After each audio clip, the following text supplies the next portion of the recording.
नमस्कार। Iran, America और Israel के संयुक्त युद्ध में अब ये स्पष्ट दिखाई देने लगा है कि ईरान के साथ लड़ाई में अमेरिका फंस गया है और अमेरिका पीछे हट रहा है। जो कुछ घटनाएं इधर पिछले 3-4 दिन में दिखाई दी हैं, उससे ये साफ दिखाई देने लगा है कि अब अमेरिका को ये लग रहा है कि वो इस युद्ध में फंस गया है और इस युद्ध से कैसे निकले। इसीलिए ट्रंप ने कल एक बयान दिया है। उन्होंने कहा है कि ईरान तो हमारे साथ युद्ध विराम को तैयार है, लेकिन कुछ मामलों पर सहमति नहीं बनी। जबकि ईरान ने स्पष्ट कह दिया है कि वो किसी भी तरह के युद्ध विराम के लिए कोई बात नहीं कर रहा। ट्रंप अपनी तरफ से ही बयानबाजी किए जा रहे हैं, ईरान का पक्ष भी खुद ही बता दे रहे हैं। इसका मतलब अब ट्रंप को यह एहसास हो गया है कि उन्होंने जितना आसान काम समझा था कि ईरान को वो पराजित कर देंगे, सरेंडर करा देंगे, वहाँ की सरकार बदल देंगे, वहाँ के नेताओं को नुकसान पहुँचा के वहाँ की लीडरशिप में बदलाव कर लेंगे, तो ये सब होता दिखाई दे नहीं रहा है अमेरिका।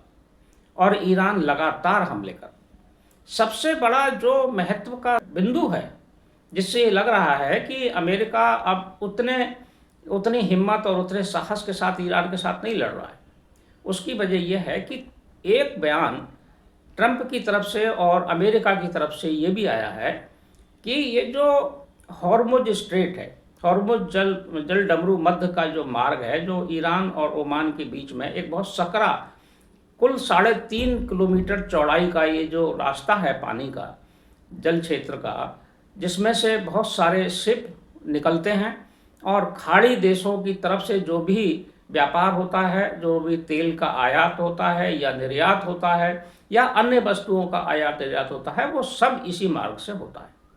इस मार्ग को ईरान ने बंद कर दिया और चेतावनी दे दी, कोई इधर से निकलेगा तो हम उसे नष्ट कर देंगे, और किए भी हमले उसने।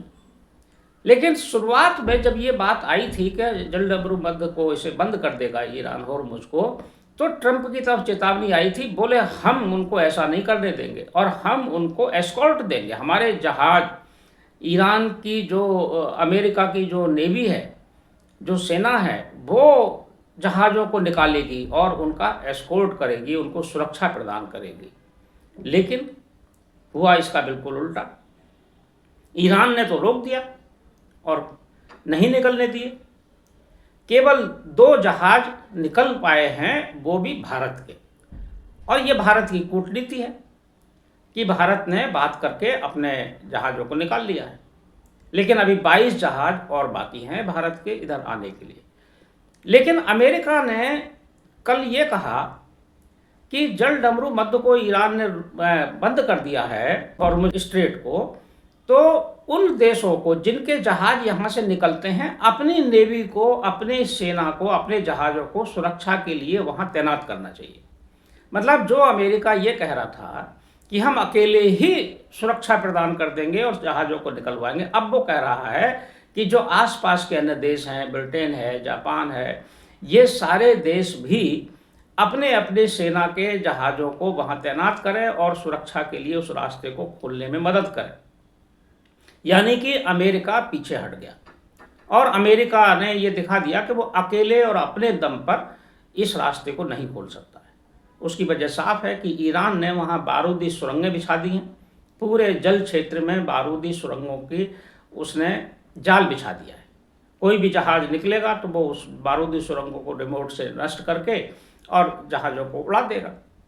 लेकिन जिनको वो चाहेगा उन्हें निकलने देगा, जैसे भारत को निकलने दिया। भारत के जहाज़ आए, भारत के 2 जहाज़ कल गुजरात के बंदरगाह पर पहुंच जाएंगे और इन जहाज़ों में लगभग 92,700 टन एलपीजी गैस है। 2 जहाज़ एलपीजी का बड़ा भंडार लेकर भारत पहुंच रहे हैं। तो ये भारत की सफलता है, ये नरेंद्र मोदी जी की कूटनीति है। उन्होंने इसके लिए ईरान के राष्ट्रपति पेजेशिकियान से बात की, सीधे बात की और उसका समाधान निकाला। इसके अलावा विदेश मंत्री एस जयशंकर ने ईरान के विदेश मंत्री अरागची से 4 बार बात की और समाधान निकल आया। ईरान का एक और बड़ा हमला बहुत चर्चा में है, जो अमेरिका पर हुआ। ईरान की जो रणनीति है वो अपने आसपास के जो ये अमेरिकी केंद्र हैं उन पर हमले करने की है, क्योंकि उस अमेरिका ने तमाम खाड़ी देशों में अपने केंद्र बनाए हुए हैं। कल जब अमेरिका ने एक द्वीप पर, ईरान के द्वीप पर, खर्ग द्वीप है, ये खर्ग के नाम से द्वीप है, जिस पर तेल के बहुत सारा एस्टेब्लिशमेंट है ईरान का। वहाँ तेल रिफाइनरियाँ हैं, तेल से जुड़े ही सारे उद्योग हैं और सैन्य ठिकाने भी हैं ईरान के। उस पर बहुत बड़ा हमला किया, लगभग 90 स्थानों पर अमेरिका ने बमबारी की, बहुत नुकसान हुआ। उसके जवाब में ईरान ने सऊदी अरब में जो तेल रिफाइनरी है उस पर हमला कर दिया, और ये उसने बड़ा हमला किया। इसके अलावा ईरान ने एक अटैक परसों किया था, ये किया था ओमान में एक जहाज, पानी का बड़ा जंगी जहाज, जंगी बेड़ा अमेरिका का, अब्राहम लिंकन के नाम पर है, वो बहुत खतरनाक इसको माना जाता है। उस पर अटैक करके उसे पीछे हटा दिया। उसे पीछे हटाने पर मजबूर हुआ अमेरिका।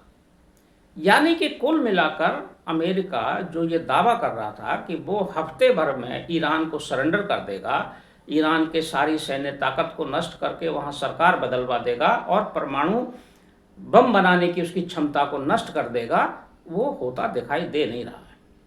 अमेरिका ने जब युद्ध शुरू किया 28 फरवरी को, अमेरिका और इजराइल ने, तो उसने कहा था कि हम ईरान में परमाणु कार्यक्रम को रोकेंगे, परमाणु बम बनाने से अगर हमने नहीं रोका तो वो बना लेगा, इसलिए हमने हमला किया है। दूसरा, हम ईरान के सत्ता में परिवर्तन कर देंगे, वहाँ के लीडरशिप को हटाकर लोकतांत्रिक और लोकप्रिय सरकार बनाएंगे। दूसरा, उसकी सारी सैन्य ताकत को हम नष्ट कर देंगे। तो इन तीनों में से कोई भी काम होता दिखाई दे नहीं रहा है। ना तो ईरान का पूरा परमाणु कार्यक्रम इस तरह से ध्वस्त हुआ है, ईरान ने तो कह दिया है कि हमारे पास बम अगर नहीं है तो बम बनाने की क्षमता मौजूद है, और वो अभी भी है। कई उनके वैज्ञानिक, कई दर्जन वैज्ञानिकों को मार दिया है अमेरिका ने, लेकिन उसके बाद भी वो कहता है कि हमारे पास क्षमता है। ईरान के जो सर्वोच्च नेता थे अयतुल्ला खामनेई, उनको उसने मार दिया, लेकिन उनके बेटे को ईरान ने बना दिया, फिर धमकी के बाद भी बना दिया। अमेरिकी धमकी आई लेकिन वो नहीं माने, उन्होंने नया नेता उन्हीं को बना दिया। यानी ना सत्ता में परिवर्तन, ना कोई कार्यक्रम रोका। और जहाँ तक सैन्य ठिकानों की बात है, तो लगातार अगर ईरान मिसाइल हमले कर रहा है और मुकाबला कर रही है, तो इसका मतलब सैन्य क्षमता भी अमेरिका कमज़ोर नहीं कर पाया है। लेकिन हाँ, इतना ज़रूर है कि ईरान ने उन सभी जगहों पर जहाँ जहाँ अमेरिकी बेस हैं उन पर हमले किए हैं, केवल पाकिस्तान को छोड़कर। पाकिस्तान में भी अमेरिकी बेस हैं, लेकिन उसने वहाँ हमला नहीं किया है। कुल मिलाकर ये युद्ध अब लगभग आज 15 तारीख है, 16 दिन हो गए। 16 दिन बाद भी अगर ये युद्ध किसी निर्णायक स्थिति में नहीं पहुंच रहा है, तो ये चिंता की बात अमेरिका के लिए है। अमेरिका को ये सोचना पड़ेगा कि इस युद्ध से कैसे निकला जाए, और यही समाधान है कि वो इस युद्ध से निकले और युद्ध से निकलकर पूरी दुनिया को ऊर्जा संकट में पड़ने से बचा दे। ये जिम्मेदारी अमेरिका की है। और अब ये भी कहा जाने लगा है कि जिसने युद्ध शुरू किया है, रोकने की जिम्मेदारी भी उसी की है। तो ये बात साफ है कि युद्ध शुरू किया अमेरिका और इजराइल ने है, तो रोकने की जिम्मेदारी भी उन्हीं की है। भारत अपनी तटस्थ नीति अपनाए हुए है, अपने हितों के अनुसार भारत काम कर रहा है, अपनी ऊर्जा ज़रूरतों के अनुसार वो बात कर रहा है, खाड़ी देशों से भी बात कर रहा है, ईरान से भी बात कर रहा है, और भारत की जनता की ज़रूरतों को पूरा करने के लिए सक्रिय है। समय संवाद में आज बस इतना ही। कल फिर मिलेंगे किसी एक खास विषय के साथ। तब तक के लिए मैं सर्वेश कुमार सिंह आपसे विदा लेता हूँ। नमस्कार।